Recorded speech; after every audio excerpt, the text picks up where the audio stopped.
Good morning. I was invited to a Bob Goff webinar recently. I didn't know exactly what a webinar was, but I knew Bob was going to be there. And I've read a lot of his stuff, and I've even talked to him on the phone. He picked up when he was in Africa. He's a pretty crazy guy. He puts his personal cell phone number in his books and says, if you want to call, call. And I called him thinking I was getting him at a nice time in California, but he was in Africa and it cost him a fortune. But that's Bob. And he, oh my goodness, like live, he's laughing, and he's a pretty crazy character. But he works for justice a lot of times in faraway places and getting children out of prison and all kinds of stuff. But one of the goals that he had, one of his big dreams was in Afghanistan, the Taliban doesn't allow young girls to go to school, so they don't even learn how to read and write.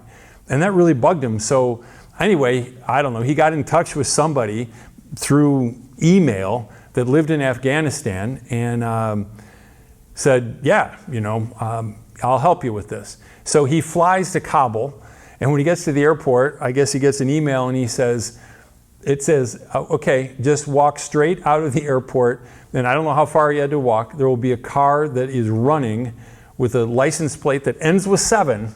Get in that car. Bob says, how many of you would have just turned around and gotten back on a jet and flown back to the United States? But he's like, I came all this way. I think he was curious, so he's like, I got to give it a shot. And so he goes, he gets in the car, and turns out this guy's a bigwig. And now there's 2 schools for little girls in Afghanistan. I thought that was really cool. But Bob does a lot of stuff close to home too. And he said, I believe it was San Quentin, but he visits prisons because, he has a heart for people. Jesus talked about that, about when I was in prison, he came to visit me. And he talked about this one guy, probably in his 40s. He'd already been in for 20 years, but he had 104 more years to go. He never had any hope of getting out. And the whole time that he was in there for murder, he had always said, I've been framed, man, I've been framed. And one time he sat down with Bob and he was able to say, you know what? I did it. I'm a murderer. And he owned it. And Bob said it was such a freeing moment for him because he was being, we throw this word around, authentic, but he was being real. Sometimes we think I can just keep lying and telling people I'm something that I'm not. I'm something that I'm not. If we say it enough, and we live in an age where if things get said enough, people believe them. But the reality is we never fool God, and we really don't fool ourselves.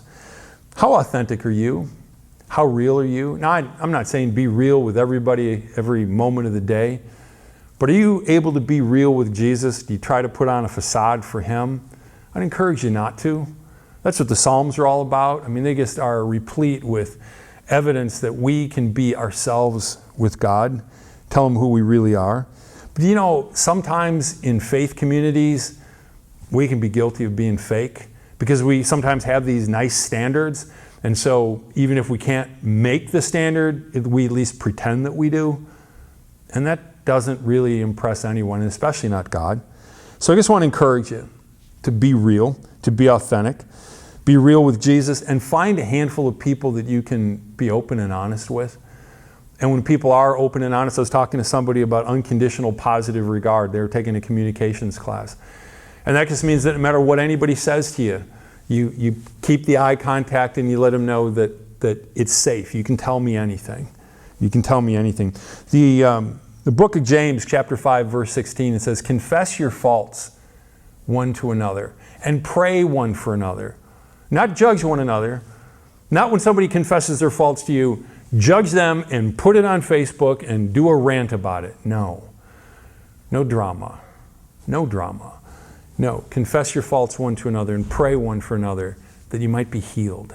There is something really healing, and that's what Bob said about this guy who finally was able to own up and say, I'm a murderer. We're probably never going to hear something quite that dramatic, but it still might be that meaningful to the person that you listen to, or it might be that meaningful to you when you trust somebody else with who you really are. God bless you. Have a great day.